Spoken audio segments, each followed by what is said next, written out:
Well, hey YouTube, I'm going to bring you another Rome Total War video here. I'm actually going to do this as a live commentary battle. Hopefully everything works out okay. As you can see, I'm playing against the Greek city-states. I'm playing as Carthage. This is a 10k battle, and I have 5 gold pointy infantry, and I have 4 units of slingers, and then my cavalry is out here. I have 2 units of long shields, 2 units of sacred band. My opponent has 4 Greek cavalry running around. He's trying to split my attention, and he of course has a whole bunch of Spartans up on top of that hill. And I'm sure that he would love me to just march right into those Spartans, but it ain't gonna happen. What I am going to do right now is trap his cavalry and keep them from getting away. Let's see here. We're gonna maneuver our cavalry to where we want it. I'm going to surround his Greek cavalry here and deliver a knockout blow. Yeah, now, yeah, he's going to run his cavalry away again.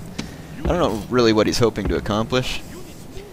With no archers, he can't force me to attack him, and so his position on this hill is really rather pointless. I have absolutely no reason to march my pointy uphill into his Spartans. And so I have to say that, not to be mean or anything, but his idea for this battle is a bit flawed, because you kind of need archers as grease in order to successfully draw an enemy in to attack you. Here he's trying to sneak some Greek cavalry up and hit my slingers, but I see it coming, and I'm going to counter that. Yep, so now he's going to run away. I'm actually going to let my long shields just go catch his Greek cavalry there. Long shields have the fast-moving trait, and they will be able to accomplish the job. This is actually one of those battles that's going to take some patience. I could probably maneuver my way around him on the hill, but first I'm going to hunt down his cavalry and get rid of it, because without his cavalry, his Spartans are going to be exceedingly vulnerable, and that is precisely what I want. And here his Greek cavalry is getting absolutely chewed up by my long shields. They don't stand a chance. Long shields are actually really good light cavalry. They're probably some of the best light cavalry in the game as far as armor goes. Headhunting maidens, of course, would be better, because they have that armor-piercing axe attack. But other than that, long shields are excellent light cavalry. So this part of the battle might be a bit boring, because it's just going to be me basically maneuvering my opponent's cavalry into a corner. And the only way that he can take advantage of this situation is by marching his Spartans down to attack me. But I'll have him surrounded with slingers, because I can easily march around his flanks. This is just a mistake on my opponent's part. I'm not trying to call him a bad player or anything, but it was definitely bad judgment to come to the battle without archers. And his cavalry is just doomed. They can't defeat mine in a head-on fight. They can't outrun mine because I have fast-moving cavalry as well.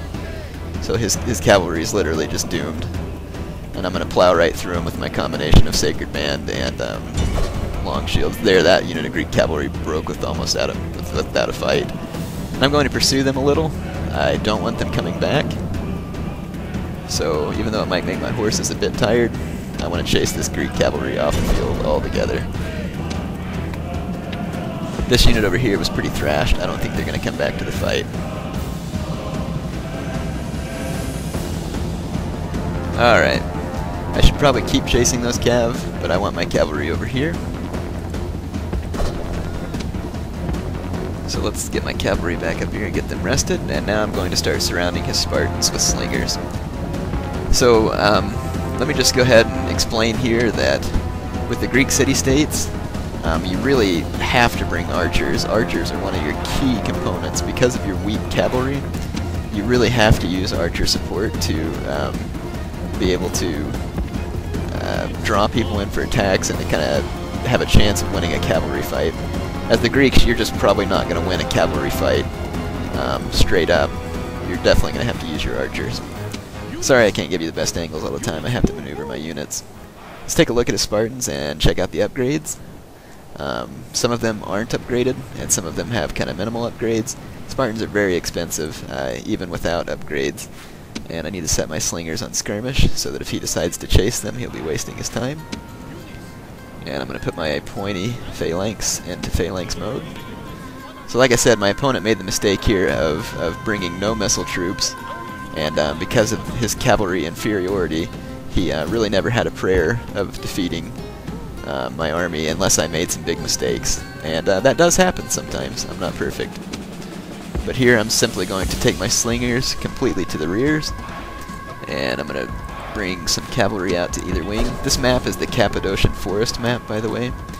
It's quite hilly, but I used to hate hilly maps, but now after having gotten used to Empire Total War, I really don't mind it. Alright, my point here are going to get torn up really fast, so this has got to be quick business. I could still lose this battle. My slingers are going to be dealing the business from behind.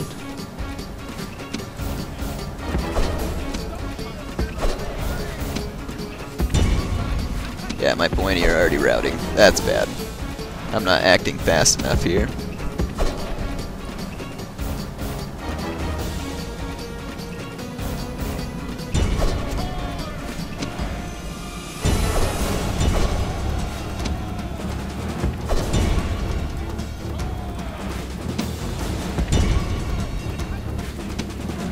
Yep, so I'm in some real danger because I didn't get his phalanx hammer and anviled quick enough. It's kind of a mistake on my part, so we'll see if I can still win this battle. I have a pretty good chance of routing out his Spartans here, but like I said, they're tough.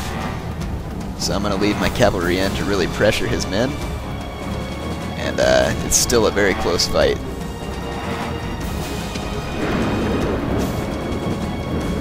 I'm going to charge my slingers in here as well.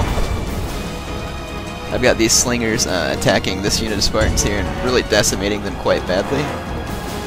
And finally, I got a rout on the Spartans there. My general unit is real beat up. I need to go take care of this Spartan unit out here.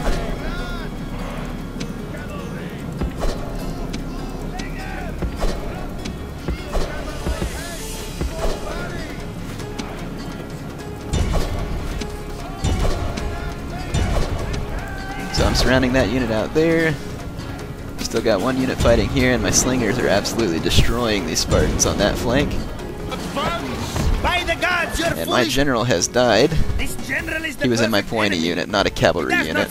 But the enemy general is also routing, so that should even the odds. These Spartans here are basically fighting to the death, and that's a pretty accurate representation for Spartans. Well, this battle's pretty much over. I hope you enjoyed it. I thought it was kind of an interesting lesson. Whenever you pick a faction, I've heard it said that all factions in Rome Total War have one weakness, or basically only one good use, and that's kind of true in some ways, especially for Greece. Greece, really the only thing they have is absolutely top quality infantry, and if you don't use that in the proper way, it can be cut down by completely inferior infantry, as you see here. So my opponent really should have brought archers, and not worried so much about bringing an entire army of Spartans, because even Sacred Band, or I say Sacred Band, sorry, even armored hoplites could have easily owned my pointy infantry. But I wanted to fight a Greece versus Carthage battle, just because today I've been reading up on the Sicilian Wars, and it was actually kind of typical in their battles that the Greeks would have smaller armies, yet a lot more high quality as far as the training and stuff goes. The Carthaginians, of course, used a lot of mercenaries and levies. And so anyway, the Carthaginians had some huge armies in Sicily, but the Greeks would a lot of times defeat them with smaller forces, so I wanted to do that, but my opponent ended up bringing a whole bunch of Spartans. Anyway, I hope you enjoyed the battle. I'll quit jabbering on about it. My name in this battle was Himlico the Navigator. If you want to know more about him, just get some Carthaginian history. And my opponent was Sacred Band. I'm guessing if he likes the Greeks, that's and then Sacred Band of Thebes would be what he's talking about. So I had 1,244 kills, and Sacred Band had 866. Good game to my opponent, and let's just take a look real quick and see how many kills my slingers got. I'm curious. Yeah, this one unit right here killed 120 Spartans, and that just goes to show you how effective slingers in the rear of phalanx units are. Alright, thanks for watching.